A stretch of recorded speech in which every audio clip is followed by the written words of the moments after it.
Ciao a tutti e benvenuti al primo video del nostro canale di questo 2024. Oggi andiamo a fare un trekking breve ma molto suggestivo. Ci troviamo a Porto Ercole e vi porteremo alla scoperta delle fortezze spagnole di questo paese. Il punto di partenza è in piazza Amerigo Vespucci, proprio all'ingresso del paese dove potete tranquillamente lasciare la macchina e da qui partire per questo bellissimo percorso. Seguiteci!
Siamo arrivati alla prima tappa di questo nostro giro, ovvero Forte Stella, il cui nome, come potrete capire, è dato dalla forma particolare di questa fortezza. Costruita dagli spagnoli sopra una fortezza preesistente, e i lavori si protrassero per circa un secolo, dalla seconda metà del 500 alla seconda metà del 600.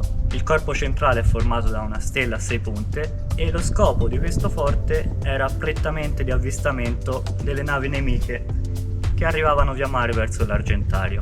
Oggi è di proprietà demaniale, si può entrare pagando un biglietto del costo di 1 o 2 euro ed è usato anche per ospitare mostre, come avete visto esserci oggi.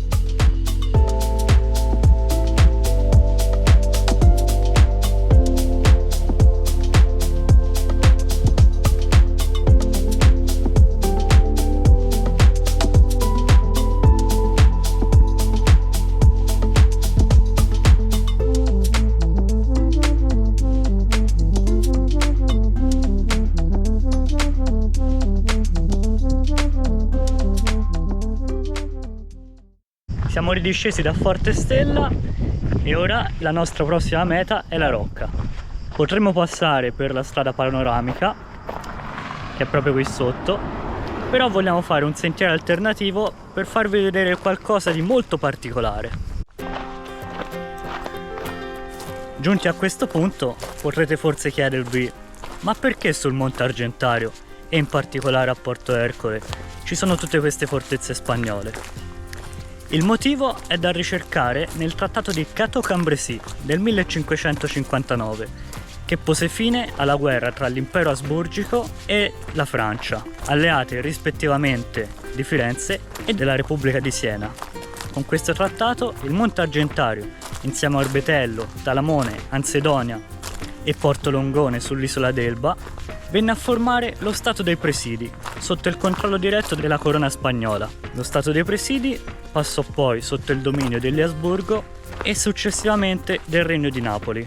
Con le guerre napoleoniche venne annesso al Regno di Etruria, successivamente con la Restaurazione entrò a far parte del Granducato di Toscana e infine nel 1860 venne annesso al Regno di Sardegna.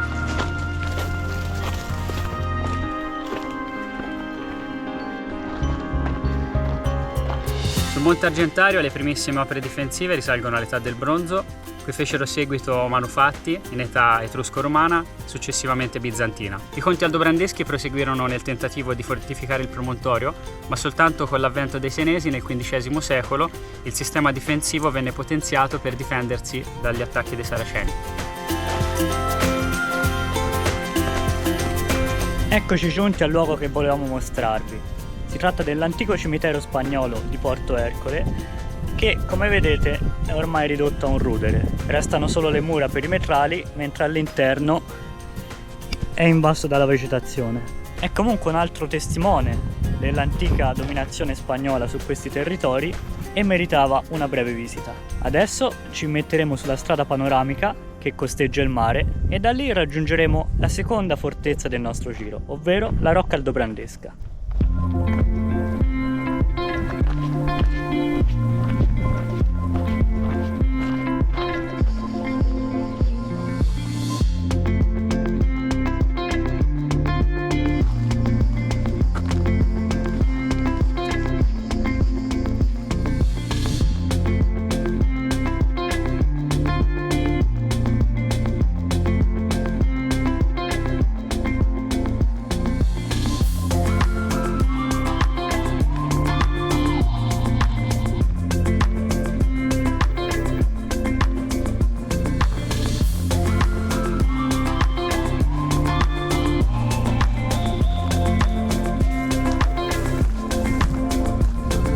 Eccoci giunti finalmente alla Rocca Aldobrandesca. Questo è il forte più antico dei 4 che sono intorno a Portercole. Le prime tracce di costruzione si hanno intorno al XIII secolo a merito della famiglia degli Aldobrandeschi che costruirono una torre. Intorno al XV secolo invece passò sotto il dominio della famiglia Orsini che provvide a costruire una cinta muraria. Nel XVI secolo invece passò sotto il dominio della Repubblica di Siena che si occupò dei lavori di fortificazione rendendola una vera e propria fortezza. In seguito col dominio spagnolo fu potenziata ulteriormente. Dal 1800 in poi divenne un carcere e durante la prima guerra mondiale ospitò anche prigionieri austro-ungarici. Fu poi venduta come residenza privata, quindi è vietato accedervi. Al suo interno ospiterebbe anche un piccolo museo con dei reperti archeologici e storici risalenti all'epoca del dominio spagnolo, però purtroppo è chiuso e quindi non possiamo visitarlo.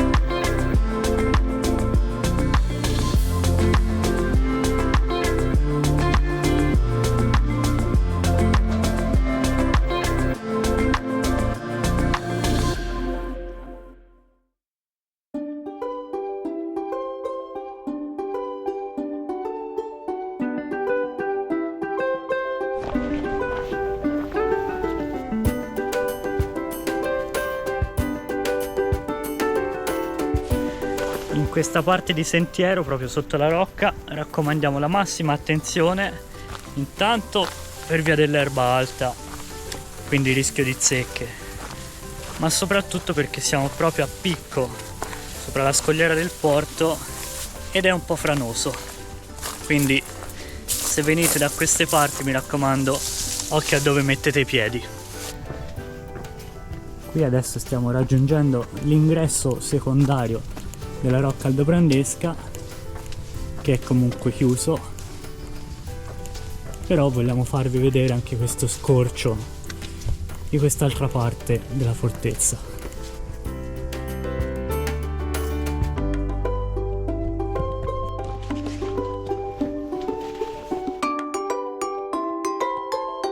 Le fortezze di Portercole costituivano un formidabile sistema difensivo, atto principalmente a contrastare le azioni piratesche. Particolarmente famoso fu l'attacco del giugno del 1544, precedente dunque alla costruzione di questi forti, quando l'ottomano Khayr al-Dir, detto il Barbarossa, mise a ferro e fuoco il paese, facendo numerosi schiavi. L'evento è oggi rievocato durante la Notte dei Pirati, che si svolge durante un fine settimana di maggio e mette in scena lo sbarco dei pirati nel porto.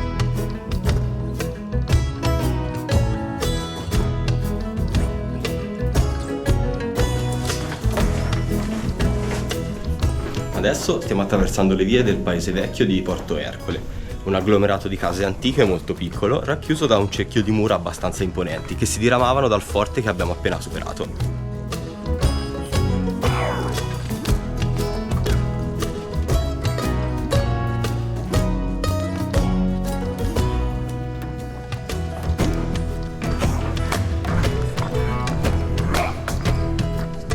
4 fortezze, rispettivamente Forte Stella, La Rocca, Forte Filippo e Santa Caterina, danno anche il nome ai 4 rioni in cui è suddiviso il paese e che ogni anno, in occasione delle celebrazioni per il patrono di Sant'Erasmo, il 2 giugno, si sfidano in un palio marinaro proprio nel porto alle mie spalle.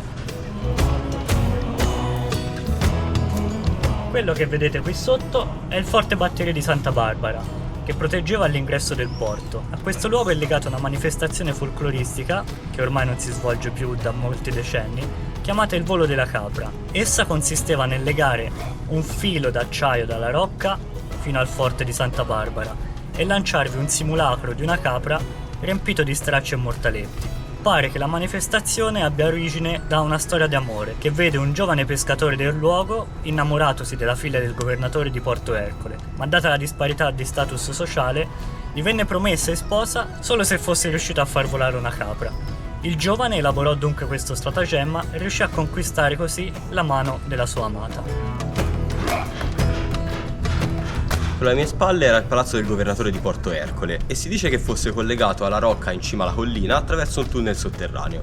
Un'altra leggenda sostiene invece che dalla rocca partiva un altro tunnel che, attraversato il porto, arrivava fino a Forte Filippo.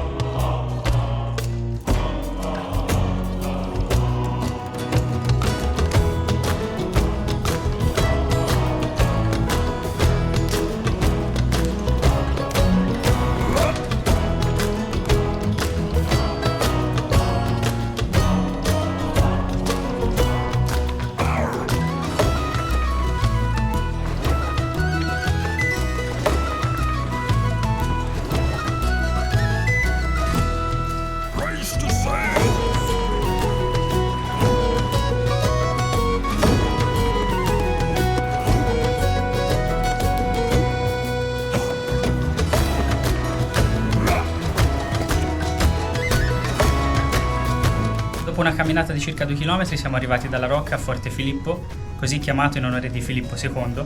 Per la sua posizione strategica e la fama di essere imprendibile, fu sede dello Stato Maggiore spagnolo durante gli episodi bellici. Dopo l'Unità d'Italia divenne un carcere in cui durante la Prima Guerra Mondiale furono internati anche prigionieri di guerra, mentre nella Seconda funse da rifugio durante i bombardamenti aerei alleati. Oggi è di proprietà privata e gli edifici interni sono trasformati in intere abitazioni, anche se la cinta muraria esterna resta visitabile. E adesso vi porteremo a vederla. Osservate l'imponenza di queste mura e considerate che sono state costruite sopra un colle di 118 metri all'incirca 5 secoli fa, quindi è stata veramente un'opera di ingegneria eccezionale.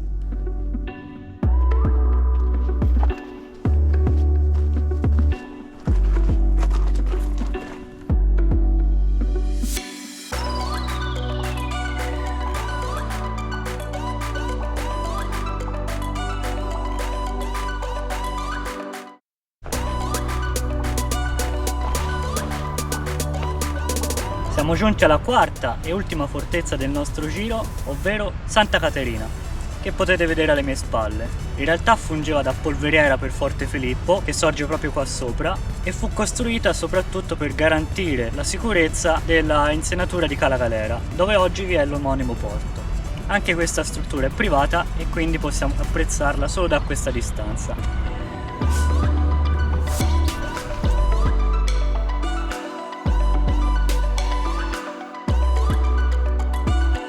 Stiamo ridiscendendo da Monte Filippo verso il paese, quindi ormai il nostro giro è concluso e speriamo che vi sia piaciuto. Non dimenticate di mettere un bel like e di iscrivervi al nostro canale. E per questa volta è tutto. Ci rivediamo al prossimo video. Buon cammino!